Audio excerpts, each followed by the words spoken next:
শিবতলা গ্রামের দরিদ্র কৃষক লক্ষণ জমি চাষের জন্য গ্রামের এক ব্যবসায়ীর কাছ থেকে ঋণ নিয়েছিল। ভাগ্যবশত এবার আবহাওয়া খুব ভালো থাকায় প্রথমবারের মতো তার জমিতে ফসলের বাম্পার ফলন হয়েছে।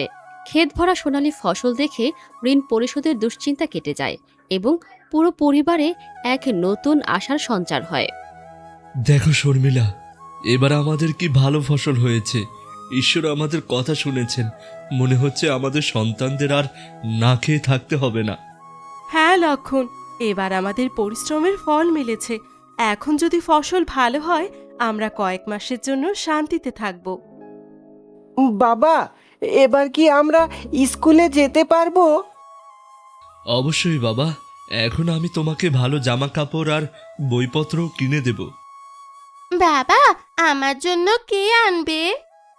হ্যাঁ মা, আমি তোমার জন্য একটা পুতুল আর নতুন চুড়ি নিয়ে আসব। দুর্ভাগ্যবশত এই হাসিটুকু বেশিক্ষণ স্থায়ী হলো না।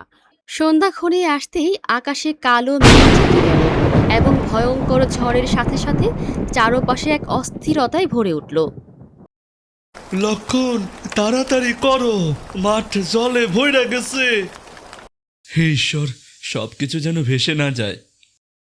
লক্ষণ মাঠের দিকে দৌড়ালো। সেখানকার দৃশ্য দেখে তার মনটা ভেঙে গেল। মাঠটা পুরোপুরি জলে ডুবে গেছে আর সমস্ত ফসল তলিয়ে গেছে। হে প্রভু, এখন আর কি বাকি আছে? সব শেষ হয়ে গেছে। আমার কঠোর পরিশ্রম, আমার আশা সব শেষ। এখন বাচ্চাদের কি খেতে দেব? ঘরে এক মুঠো শস্য অবশিষ্ট নেই। পরদিন সকালে লক্ষণ জমিদারের কাছে গেল, যার কাছ থেকে সে টাকা ধার করেছিল। সে আশা করেছিল যে জমিদার হয়তো তাকে কিছুটা সময় দেবেন। জমিদার বাবু, বৃষ্টিতে সব ফসল নষ্ট হয়ে গেছে। দয়া করে আমাকে কিছুটা সময় দিন। পরের ফসলের সময় আমি পুরো ধার শোধ করে দেব। তুমি আর সময় পাইবা না লক্ষণ। কাগজপত্র অনুযায়ী ওই জমিটা এখন আমার। জমিদার বাবু, এটা আমার পৈতৃক জমি। এমনটা করবেন না। আমি কাগজপত্র নিয়ে চিন্তিত, অনুমতি নিয়ে নয়। এখন ওই জমিটা আমার নামে এবং তোমাদের অবিলম্বে তা খালি করে দেওয়া উচিত।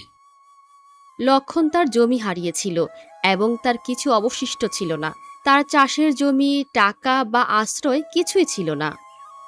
শর্মিলা, এই গ্রামে আমাদের আর কিছুই অবশিষ্ট নেই। চলো, আমরা জঙ্গলেই চলে যাই। হয়তো হয়তো ওর চোখ থেকে নিজেদের লুকিয়ে রাখার মতো কোনো একটা জায়গা সেখানে আমরা পেয়ে যাব। ঠিক আছে লক্ষণ, এখন তোমার যা ইচ্ছে।